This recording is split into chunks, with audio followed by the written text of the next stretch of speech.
job was mostly walking. That's what the man from the agency told me when he handed me the flashlight and the ring of keys, and it turned out to be true. 8 floors if you counted the mezzanine and the basement, and my whole night was walking them in a slow loop, checking that the fire doors were shut, and the water heaters weren't leaking, and nobody had gotten in through the loading dock. I'd been a picker at a distribution warehouse for 11 years before the machines came in, and I'll tell you, walking an empty building for money felt like a strange kind of mercy after that. Nobody yelling numbers at me, nobody counting my hands.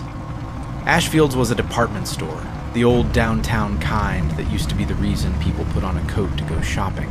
7 selling floors under a green copper roof, built in 1911, expanded twice, and by the time I started there it was down to 2 floors of merchandise and a going out of business banner. They kept forgetting to take down because the going out of business kept not finishing. They were winding it down department by department. That was the phrase the day manager used, winding it down, like the store was a clock and somebody had decided to stop feeding it. I took the night shift because I couldn't sleep anyway. That's the honest reason. After the divorce, I'd lie there doing the arithmetic of my own life until the ceiling turned gray, and it seemed better to be paid for being awake than to do it for free. So I'd come in at 10 when the last of the day staff were cashing out, and I'd sit in the little security office behind the customer service counter until my first round, and then I'd walk. The building talked to itself at night. All buildings do. The heating pipes knocked. The escalators, shut off, would sometimes settle with a long metal sigh. The mannequins on the 2 live floors caught the emergency lights in a way that made them look patient. None of that bothered me. I'd made a kind of peace with it by the second week. You learn a building's noises the way you learn a person's, and once you know them, they stop being frightening. They just become the sound of the thing being itself. The intercom I didn't learn as fast. Ashfield's had a paging system from another era, a real one, with a chrome microphone at the switchboard behind customer service and speakers recessed into every ceiling on every floor. In the daytime, they used it constantly. Price checks, phone calls, a manager calling a stock boy up from receiving. You'd hear it from anywhere in the store, that little 2-tone chime, and then a voice, flattened and made public. After close, it went quiet. That was the rule I understood without anyone telling me. When the store emptied out, the intercom slept. The first time it woke up, I was on 3. 3 was a dead floor. They'd closed the whole thing 8 or 9 months before I started, roped off the escalator with a chain and a laminated sign, and moved what was left of the merchandise down to 2. So 3 was just carpet and empty fixtures and the ghost rectangles on the walls where the department signs used to hang. My round took me through it because the fire stairs ran along the east wall and I had to check the doors. I was doing exactly that, my flashlight on the crash bar when the chime sounded over my head. 2 tones. Then a woman's voice, calm and clerical, the way those announcements always are. Housewares, you have a customer call on line 2. Housewares, line 2. I stood there with my hand on the door. Housewares had been on 3. I knew that because I walked past its skeleton every night, the long empty run where the fixtures still had little shelf edge labels for things nobody was selling, and there was no line 2 anymore. The phone system on the dead floors had been pulled when they closed them. I'd seen the capped wires in the ceiling myself. I did what anybody would do. I decided it was the cleaning crew. The contract cleaners came through some nights, and maybe one of them had gotten onto the switchboard, was goofing off, testing whether the thing still worked. I even felt a little flush of annoyance, the boss annoyance of a man who's supposed to be in charge of a building. I walked back to customer service faster than my round required. There was no one at the switchboard. There was no cleaning crew signed in that night. The log by the door was blank after the day staff. And when I put my hand flat on the chrome microphone, it was cold, the way metal is cold when nobody's touched it in hours. I want to be clear that I did not lie awake over this. I'm telling you the way it happened, and the way it happened was that I decided the old system had a fault, a short somewhere, an announcement caught in a relay that fired when the building cooled at night. That's a real thing. Old electronics do that. I wrote it in the shift report the way you'd write anything. 0314, intercom activated on 3, no personnel present, possible fault, recommend maintenance check. And then I finished my round and went home and slept a little, which for me was a good night. The maintenance check never happened. I don't think anybody read the shift reports. I think they went into a folder that went into a drawer, and the drawer was part of the store, and the store was being wound down. It happened again 4 nights later. Different floor. Same hour. Near enough. I'd learned by then to look at my watch when the chime sounded, and it was 3:09, and the voice said, "Fine China and Crystal, please answer your department phone. Fine China." Fine China had been on 4. 4 had closed before 3. I knew the order now, the way you come to know the order of anything you walk past every night. They'd close the floors from the top down as the store shrank, 6, then 5, then 4, then 3, folding everything toward the ground, and the closed floors sat up there in the dark above me, stacked like years. Fine China, 4. Housewares, 3. Both closed. Both paged. I told myself the fault theory still held. Maybe the system was cycling through old recordings, canned messages left in some memory from the days when the store recorded its pages. That would explain why the voice was always the same woman, always that flat clerical calm. I even went looking for the equipment to prove it to myself. There was a room off the 4th floor landing marked electrical that the day manager's keys opened, and inside among the breaker panels there was the paging amplifier. A heavy old rack unit with a row of dead lamps and a hum you could feel in your teeth. I looked at it for a long time. There was no tape in it. There was no memory in it that I could see, nothing that could hold a voice. It was just an amplifier. It took a signal from the microphone in customer service and made it loud. It couldn't originate anything. It had nothing to say on its own. That's when I started keeping a list. Not out of fear. Out of the same instinct that made me learn the building's noises. If I couldn't make the pages stop, I could at least make them make sense. I'm a warehouse man. Give me a pattern and I'm calm. It's the absence of pattern that undoes me. So I wrote them down, the date, and the time, and the department, and after 2 weeks I had 6 of them, and I laid the list out on the desk under the lamp, and I saw the shape of it. The pages were coming in order. Not random.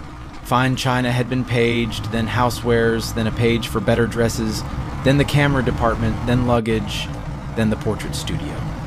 And every one of those had closed, and they'd closed in exactly that sequence. Fine China last, portrait studio earliest, reaching back down the calendar.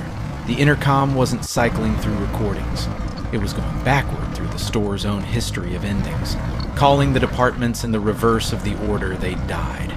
The most recently closed, first, then the one before that, then the one before that. I sat with that for a while.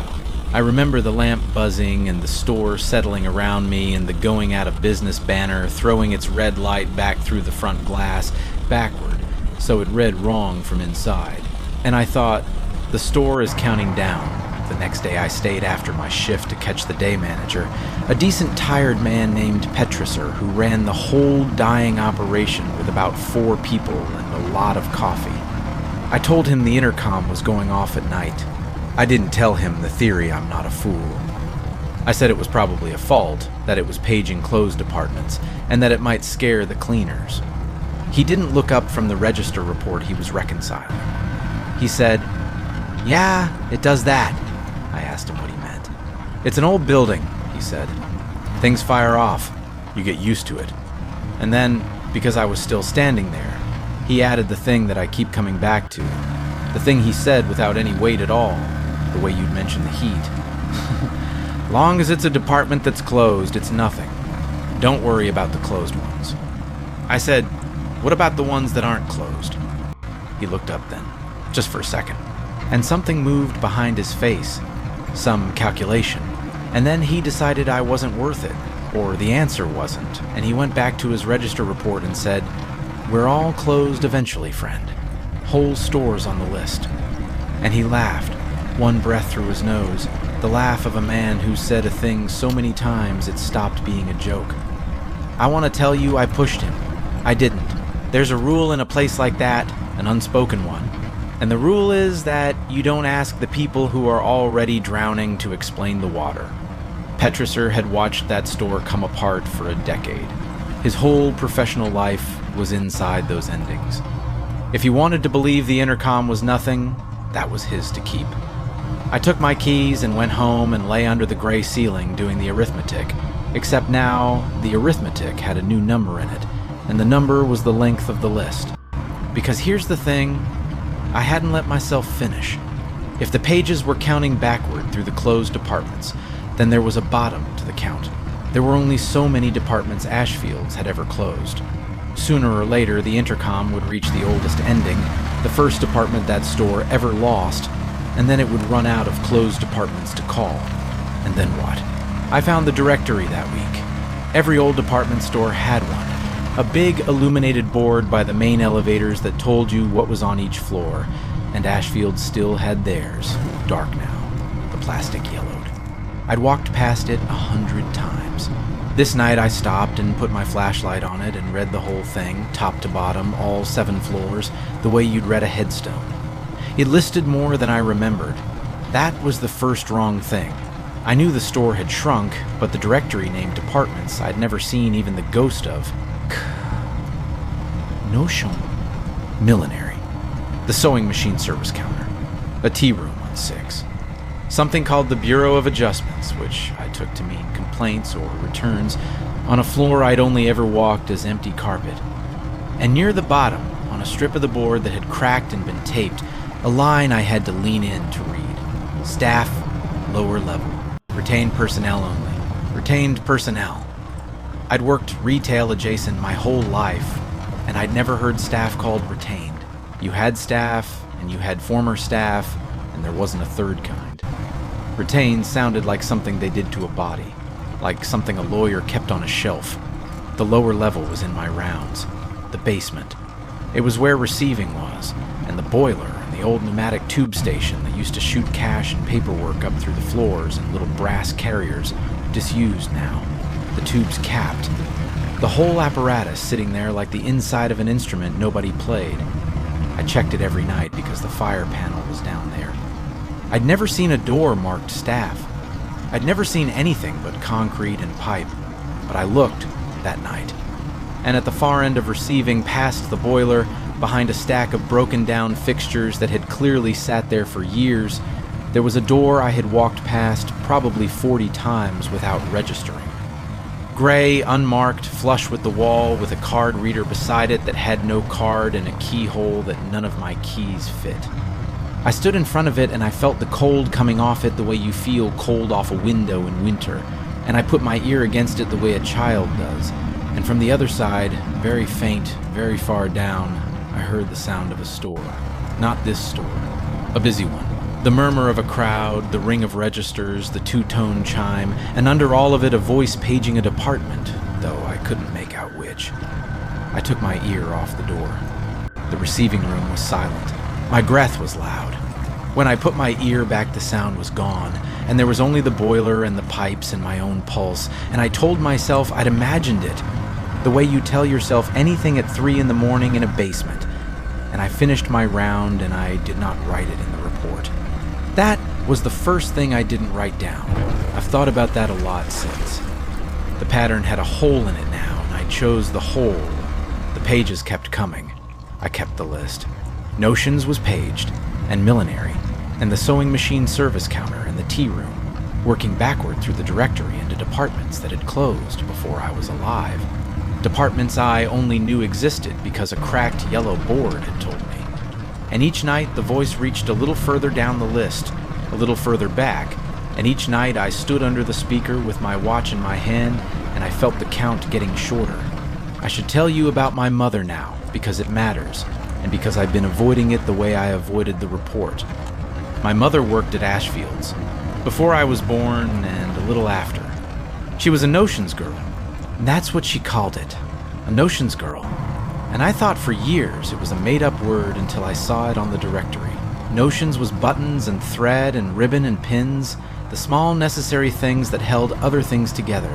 And she worked that counter for 6 years, and she talked about it the way people talk about a country they had to leave. She said it was the best job she ever had. She said Mr. Ashfield himself, the last one, the grandson, used to walk the floors at night after close just to be alone in it. And that once he'd found her still there past hours doing inventory, and instead of scolding her, he'd sat down on a stool across the counter and told her the store would outlive them all. She loved that. She told it at every holiday. The store will outlive us all. She'd been dead 2 years when I took the job. That was part of why I took it, if I'm honest. The part I didn't put on the agency form. I thought I might feel her there. I thought a night in the building might be like a night in a country she'd loved, and that walking the floors after close might be a way of doing what she did, what the last Ashfield did, being alone in it. It's a foolish reason to take a job, and it's the truest reason I've ever had for anything. So when the intercom on a Tuesday at 3.04 chimed and said, "Notions, please call the operator." Notions. I did not think it was a fault. I stood on the empty second floor in the red backward light of the banner, and I felt my whole body go still, the way it goes still when someone says your name in a place where no one should know it. Notions had closed in 1974. My mother had already left by then. She left when she had me. There was no Notions. There was no counter, no buttons, no thread, no operator, no line to call. And the flat clerical voice had asked for it anyway. Patient, certain, the way you page someone you fully expect to answer. I did something then I'm not proud of and can't regret. I went to the switchboard, and I pressed the two-tone chime myself, and into the cold chrome microphone I said, "Notions." Just that. Just the word, into the whole dark building, all 8 floors. I don't know what I wanted. I think I wanted to answer for her. I think I wanted the store to know that somebody was still there who knew the word. The building didn't answer. But when I set the microphone down, the little lamp on the amplifier board, I could see it from the switchboard, up on 4, through the open electrical door I must have left ajar. One of the dead lamps was lit. Just one. Steady amber. A department indicator, I realized. The old kind. A light for every floor so the operator could see which department was calling in. It had been dark for months. Now it glowed, and I could not from where I stood read which floor it named, and I did not go up to look because I was afraid, for the first time honestly afraid, that if I climbed those stairs and stood in front of the board, I would see it labeled with a floor that didn't exist. Here is where the store started resisting me. I don't know how else to say it. Up until then, the building had only talked. Now it began to withhold. I went looking for records. There's always paper in an old store, decades of it, and I wanted the list, the real one, the order of closings, the dates, so I could put my nightly list against the store's own and see how far the count had left to run. Petrisser kept the operational files in a locked cabinet in the back office, and I had no business in them, but I had the master key and a dying man's incuriosity working in my favor, and one slow night I let myself in. The files were there, the whole history of the winding down memos and closure notices and the sad little going out of business paperwork. And I read backward through them, floor by floor, year by year, and it was all there, all the departments I'd heard paged, in the order I'd heard them, until I got back past 1974, past Notions, and found the thing I'd half known I'd find. There was no bottom to the list. The closures kept going, further back than the store's own founding, which was impossible, into the 1800s. Into decades before the building existed, page after page of closure notices for departments in a store that could not have been opened, signed by managers whose names I didn't know, in an ink that had gone brown as old blood. And the further back I read, the stranger the departments got. The Department of Held Accounts. The Department of Unclaimed Purchases.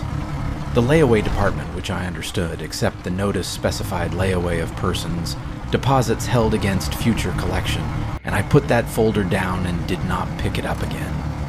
And clipped to the very back of the oldest folder, on paper so brittle it flaked, was a staff roster. Retained personnel. A list of names, hundreds of them, going back further than any store, and it was organized by department, and every name had a date beside it. 2 dates, the way a headstone has 2 dates. and beside the second date, in a column of its own, a single word repeated all the way down the page: retained, retained, retained, retained. My mother's name was on it, Andernusium. With one date, the year she started, and then nothing in the second column, and then, in place of the word, a blank, just a blank, waiting. I want to describe what I felt, and I find I can't exactly, because it wasn't fear the way you'd expect. It was closer to what you feel at a graveside when you see there's a plot next to the one they're filling, and you understand without being told whose it is. It was recognition. The store had a roster, and the roster reached backward past all reason, and it did not distinguish between the people who had left and the people who had died and the people who had simply worked a night and gone home. It retained them. That was the word. It kept them. And the nightly pages weren't a fault and weren't a memory. They were a roll call. The store, in the small hours, was calling the roll of everyone it had ever kept, backward through time, and one by one, department by department, they were answering. I put the folder back. I locked the cabinet. My hands were steady, which frightened me more than shaking would have. I went and did my round, all 8 floors, because it was time to, and because I did not know what else a man does with a thing like that, except the next ordinary thing. And on the second floor, in the red backward light, the intercom chimed, and the voice said a word I had been waiting for without letting myself know I was waiting. Security, it said. Security, please report to your department. I had never heard it page a live department, only closed ones. Petrusser's words came back to me, said so lightly over his register report. Long as it's a department that's closed, it's nothing, don't worry about the closed ones. Which meant, and I understood it now with my whole body, that I was to worry about the open ones, that the pages for the closed departments were only a courtesy, a formality, the reading out of names already on the roster, and that when the intercom named a department that was still open, still staffed, still walking its rounds in the dark, it was not reading a name off the list. It was adding one. I did not report to my department. I stood on the second floor and I did not move, and the intercom chimed again, patient, and said it again. Security, please report. And I understood that it would keep saying it, that this was the store being polite, giving me the chance to walk down to the basement on my own, past the boiler, past the capped pneumatic tubes, to the gray unmarked door where I'd heard the murmur of a busier store, and to answer for myself the way I'd answered for my mother. Retained personnel only, lower level. I understood that the door would open for me now, that a card would be waiting in the reader or the keyhole would fit one of my keys after all, and that on the other side there was a floor of the store I had never walked, the fullest floor, the one where all the retained still worked their counters in a permanent afternoon. I did the only thing I could think of. I walked fast, not down but up the fire stairs past 3 and 4 and 5 to 6, to the electrical room. And I stood in front of the amplifier with its rows of lamps, and every lamp was lit now. Every floor, every department, the whole board glowing amber, a store fully staffed for the first time in 50 years. And I found the main breaker for the paging system, a fat gray switch, and I threw it, and the hum died, and the lamps went out, and the building went truly silent for the first time since I'd started, silent the way it must have been before it was ever built. For about 4 seconds, I thought I'd won. Then the intercom chimed. With the power off, with the amplifier dark and dead in front of me, no signal reaching it, no line to carry a voice. The 2 tones sounded from the speaker in the ceiling directly over my head, clear and close, and the voice no longer flat, no longer clerical, warm now, familiar, a voice I had heard tell the same story at every holiday of my childhood, said, "It's all right. It's the best job I ever had. He was right, you know." He sat right across the counter and he told me, "The store will outlive us all." And then, softer, the way she used to say goodnight, "Come down. I saved you a stool." That was 3 years ago. I still work nights at Ashfield's. The going out of business banner is still up, the going out of business still hasn't finished, and I've stopped expecting it to. Petrusser retired, or that's the word they used. Retired. And there's a new day manager who is younger and tired in the same way, And when I told her once, carefully, that the Intercom pages close departments after 3, she didn't look up from her register report and she said, "Yeah, it does that. Long as it's a department that's closed, it's nothing. I don't turn the breaker off anymore." There's no point, and anyway, I've come to think it was rude, like covering someone's mouth. I do my rounds, all 8 floors, and I listen to the roll being called backward through the years, and I've added a column of my own to the list I keep under the lamp, because I've noticed the count has turned around. It's not going backward now. It reached the bottom, whatever the bottom is, and it started forward again, coming up through the decades toward the present, and each night it's a little closer, calling the departments in the order they'll close, which is a thing I didn't know a store could know in advance, and maybe it doesn't. Maybe it's the other way. Maybe the store closes them in the order it decides to call.